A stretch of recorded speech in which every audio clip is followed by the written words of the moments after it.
Hello అండి, అందరికీ నమస్కారం. ఈరోజు మా పిల్లలు లంచ్లోకి దద్దోజనం చేయమని అడిగారు. అందుకే వాళ్ళ కోసం నేను ఇలా సింపుల్గా దద్దోజనం ప్రిపేర్ చేస్తున్నాను.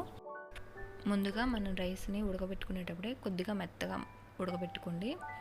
దాన్ని కొంచెం ఉప్పు వేసుకొని మనకి ఎంత మెత్తగా వీలైతే అంత మెత్తగా కలుపుకోండి.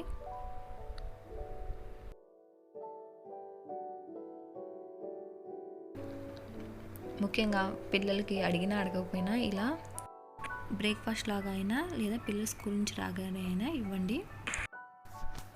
ఎదిగే పిల్లలకి పాలు, పెరుగు, నెయ్యి ముఖ్యంగా ఇవ్వాలండి. నేను ఇప్పుడు అన్నం అంతా మెదుపుకున్న తర్వాత ఒక హాఫ్ గ్లాస్ వరకు పాలు వేసుకున్నాను. తర్వాత ఇందులోకి మనకి ఎంత సరిపోతుంది అని చెక్ చేసుకొని ఒకసారి పెరుగు వేసుకోండి. ఒకసారి కలుపుకున్న తర్వాత మీకు ఆ కన్సిస్టెన్సీ అర్థమైపోతుంది. ఇలా కొంచెం పలచగా అవ్వాలి. కొంచెం సేపటి తర్వాత అది కొంచెం థిక్గా అయిపోతుంది. మనం కలుపుకునేటప్పుడే కొంచెం పలచగా చేసుకోవడం బెటర్. తర్వాత ఇందులోకి క్యారెట్, అలాగే మీకు ఉండే పచ్చి బఠానీ కూడా వేసుకోండి. తర్వాత దీంట్లోకి తాలింపు వేసుకుందాం. ఒక బౌల్ పెట్టుకొని అందులో కొద్దిగా ఆయిల్ వేసుకొని, ఆయిల్ వేడైన తర్వాత 4 ఎండుమిర్చి, కొద్దిగా తాలింపు గింజలు కొద్దిగా మగ్గిన తర్వాత ఇందులోకి కొద్దిగా జీలకర్ర వేసుకోండి. తర్వాత ఇందులోకి కట్ చేసి పెట్టుకున్న పచ్చిమిర్చి, అలాగే ఆనియన్ కూడా వేసుకోండి. ప్రసాదం చేసుకునేలా అయితే ఆనియన్ ఒక్కటే స్కిప్ చేసుకోండి. మిగతా ప్రాసెస్ అంతా ఇలానే చేసుకొని దేవుడికి నైవేద్యంగా పెట్టుకోవచ్చు. దేవుడి దగ్గర ఆనియన్ వేయకూడదు అంటారు కదా ప్రసాదంలో, అందుకే ఆనియన్ కూడా స్కిప్ చేసుకొని మిగతా ప్రాసెస్ అంతా ఇలానే చేసుకొని మనం దీనిని నైవేద్యంగా కూడా సమర్పించుకోవచ్చు.